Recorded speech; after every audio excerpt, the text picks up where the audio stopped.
I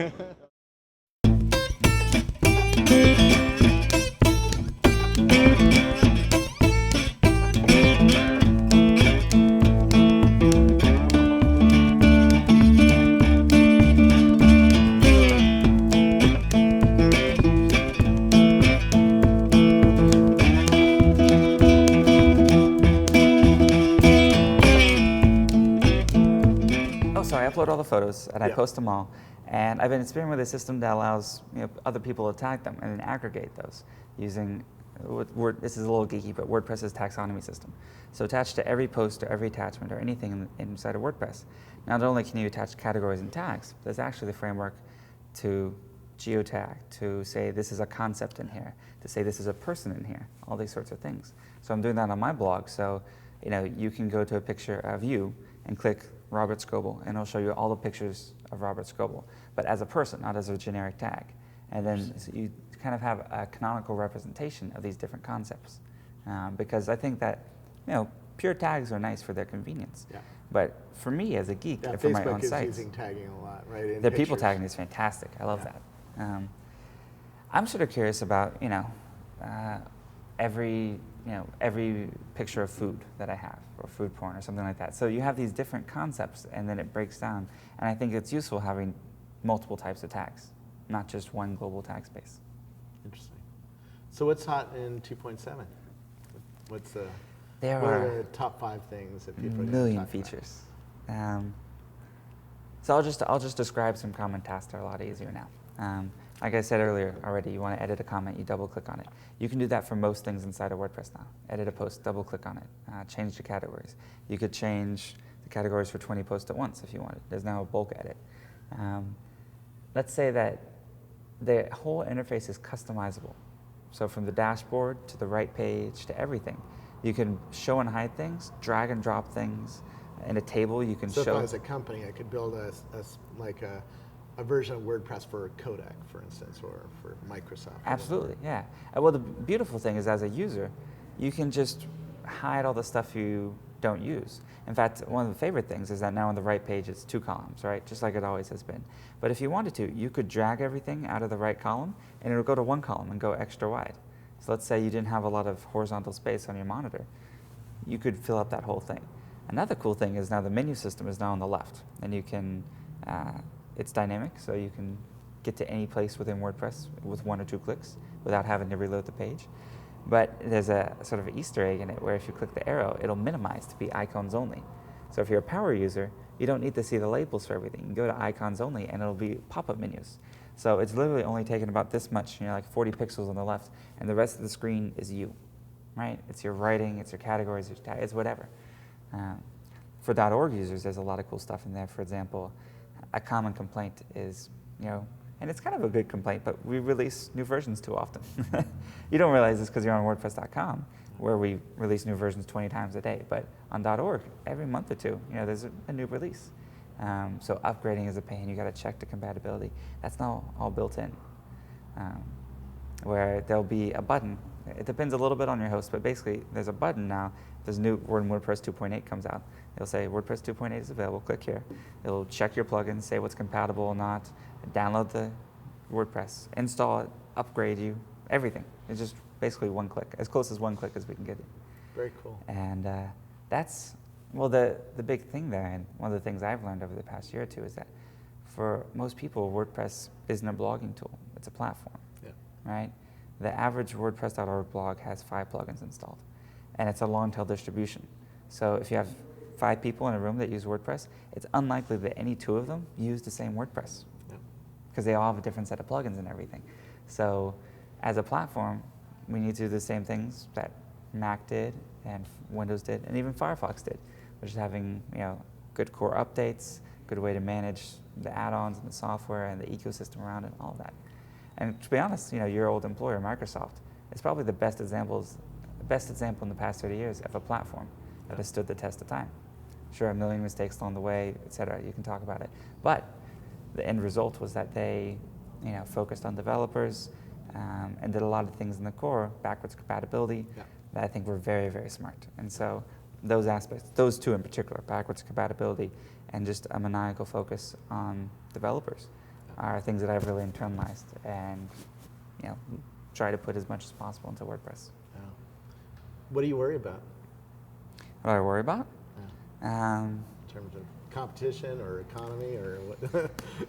Wow. I mean, sure. The weather's nice, so. The weather's, well, yeah. I mean, all of the above. I'm not too much of a worrier just by nature, but I'm always watching other things that are going on. So, I mean, there's a broader macroeconomic climate, which is going to impact some things we do. Luckily, we're fortunate enough to be positioned in a way, both with our funding earlier in the year and just we're a profitable company, that it's not going to hit us as hard. But to some extent, it could hit some of our bloggers hard. So I need to worry about that. How is advertising going to change? How should it change? Because I think it really should. Tell me about that. How should advertising change? When was the last time you clicked on an ad? A while ago. Yeah, exactly. Yet you are an incredibly valuable person. How much money do you think you've spent in the past year or two? Have you bought a car? Have you bought a TV? Have you bought, Well, in the last 2 years, yeah. Yeah. Had a baby. Oh man, so it's just going out the door as fast as you can get it in. Yeah. So what is an ad? I mean, that's an interesting, if you look for a stroller on Google, is that clicking on an ad? Yeah, it is if you click on the right. Yeah, but if they do it right. Yeah. And I don't think advertising necessarily is a bad thing. A catalog, right, is a whole book of advertisements that we ask for, and we'll sit down and we'll read it and that sort of stuff. So I think sort of the CPM banner model, though, it's been years since I really interacted with one of those. And so beyond novelties where they do something kind of crazy and you're like, ooh, it's chatting with me, or ooh, the mortgage lady is dancing around in a provocative way. They're really having to go to extremes to catch people's attention. So advertising, I think, needs to change. I don't think that as a company we're focused as much on changing it as much as just watching the 100 companies that are and seeing what works best and experimenting with our own, inventory and bloggers. What do you think about since you deal with a lot of bloggers? What did you think about the pay per post stuff? Where people were getting paid to do I was blogs. totally agreeing with you there. I think it was a complete corruption of everything that I hold true in blogging and in general in life. I've started re-ripping all my music because I had ripped it all at sort of high quality MP3s before. Yeah. And that, I never heard the difference, but I just recently, I'm sorry, I think that's mine. I recently got better speakers and everything. Our mics are pretty good, so. Oh. There's an iPhone ringing on the table over there. So. I recently got better speakers and everything, and now I can totally hear the difference. So I've been re-ripping all my stuff in Apple lossless, actually. Basically any uncompressed format, and it's about 10 megabytes per minute as opposed to 1 megabyte per minute. Yeah. So a CD is half a gig. We just visited Neil Young's studio and talked to his audio engineer, and he's experimenting with all the different bit rates to find the best perfect one. Yeah, but they're recording on 2-inch analog tape. They're not even recording digitally. Analog is still the very best. I've also started to sort of get into records, and still there's nothing that parallels the sound of that because you're just, it's all the way through and through. I have an analog system, so I have a pretty nice DAC, the digital to analog converter, but it's you can still detect a difference. Yeah. So that's been fun.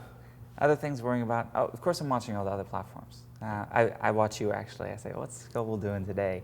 Oh, FriendFeed, FriendFeed, Tumblr, Soup.io, Twitter, all these. It's interesting because a ton of innovation happening. I want to bring so FriendFeed has a few things going on. One, it's aggregating me. So my Flickr photos. Which is a full-time job, I imagine. Absolutely. They've got at least one dedicated server but that's just for you. the least bit of, that actually shows up on my WordPress blog because I have a plugin that shows you all the aggregation that I'm doing.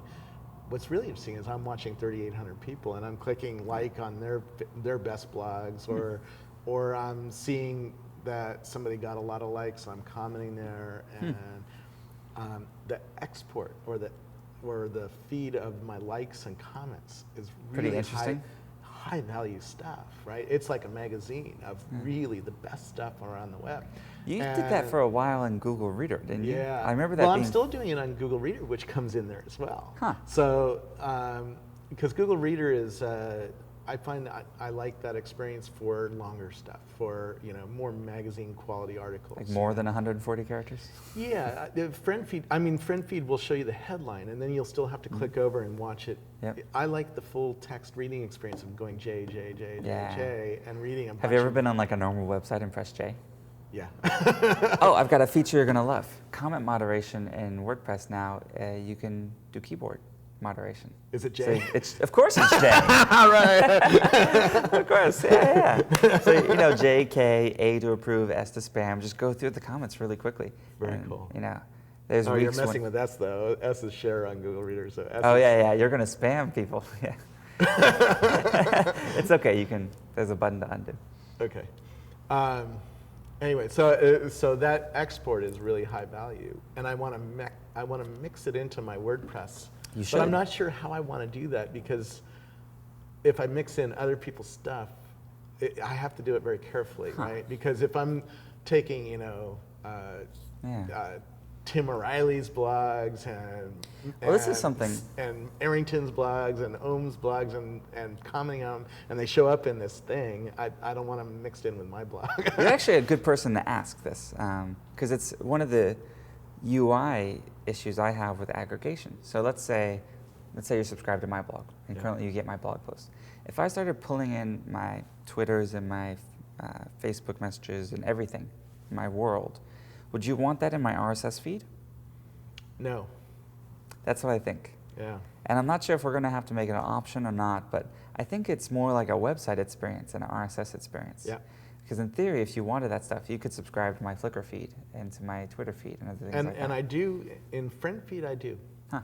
Because it's all headlines, right? Yeah. And it's all instant. The friend feed, I can watch you in real time, and we'll talk about real time in a second. Google Reader, I can't watch you in real time. And also Google Reader, I like that for longer stuff. I don't want Twitter in Google. Now, some people do take Twitter. I see that some people I put Twitter into Google Reader, and it's honestly a pretty bad experience. Yeah. Like links aren't clickable. Yeah. Everything goes into the headline. And it's not live, right? Twitter, the whole thing about Twitter is it's live. Right? Yeah, but for me, I miss more than I read in Twitter, and that kind of bugs me, because there's certain people who I just want to see every single one of the Twitters. And the problem is, you're subscribed to 1 million people. Yeah. I cut my list down to like 150. Yeah. Like I was like, I'm just pruning. Because remember, this is actually your fault, because they added that button, add everyone that's following. They've removed that. Yeah. It's not there anymore. But I clicked that button. I was like, I'll click the Scobel button. And all of a sudden, my Twitter became useless. Yeah. It became totally useless, right? You ruined Twitter for me. And I didn't use it for like a year because of this guy. But so I went through and I pruned. And it's still too much. There's a thing called People Browser coming up next Wednesday that lets you do grouping. So you could keep the 20,000 people that I subscribe to, and then you could pull out the 200 that you really want to listen to into a group. That would be super handy. And you can write to the group, by the way. Oh, which is really cool. No, that would make it a lot more useful for me, because also I feel bad. Browser. It seems like the top Twitterers are people who add everyone back. Yeah. And so I feel kind of bad that I'm not sure if people are getting insulted or what. I have the same issue on Facebook. I ended up just making a Facebook page that people can fan a friend rather than trying to put them all as my friend, which didn't scale. And you can only up to 5,000 anyway. Yeah. So. Facebook, I don't like Facebook. Really? Because of that. See, I've been getting more into it lately. Do you have a page? I'm in there, and I have a fan page. Friend feed. Oh, we should link our pages. To me, friend feed is the future, partly because friend feed is fast. Yeah. It's ferociously fast. It's always fast. Huh. I reload that page 500 times a day. It's always fast. But it's cool. Started by 3 kids out of Google. Yeah. And at least for the next few years, scaling is still a competitive advantage. Yeah. So what's next for you guys? We didn't talk about Akismet either. Spam blocking is still a pain in the ass.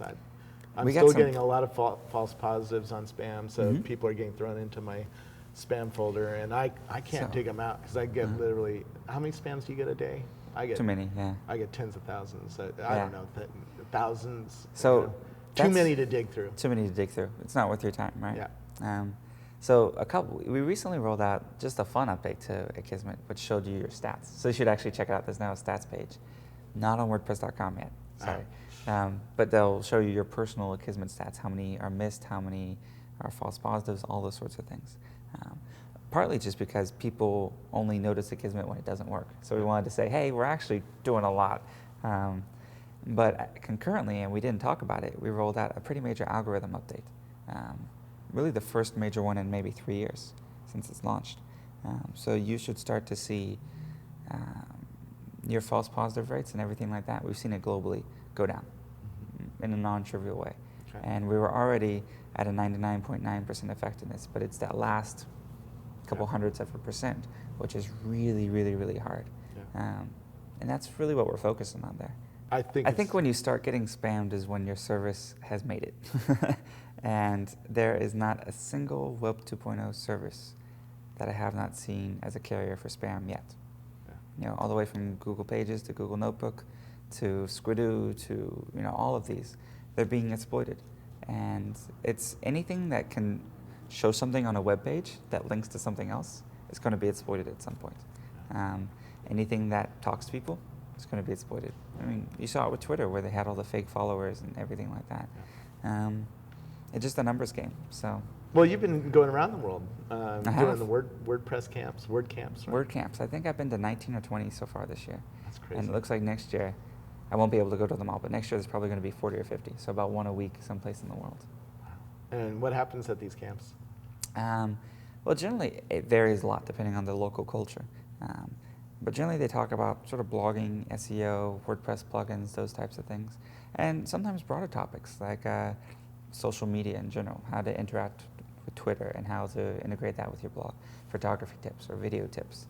They can be very, very broad. I think that the commonality is that they're all, you know, people smart enough to use WordPress. So it's usually a fun group. Yep. Well, it's been crazy watching you expand your world influence. Oh, thank you. From the White House on down. It'll be interesting to see what you do next, man. Thank you. Thanks.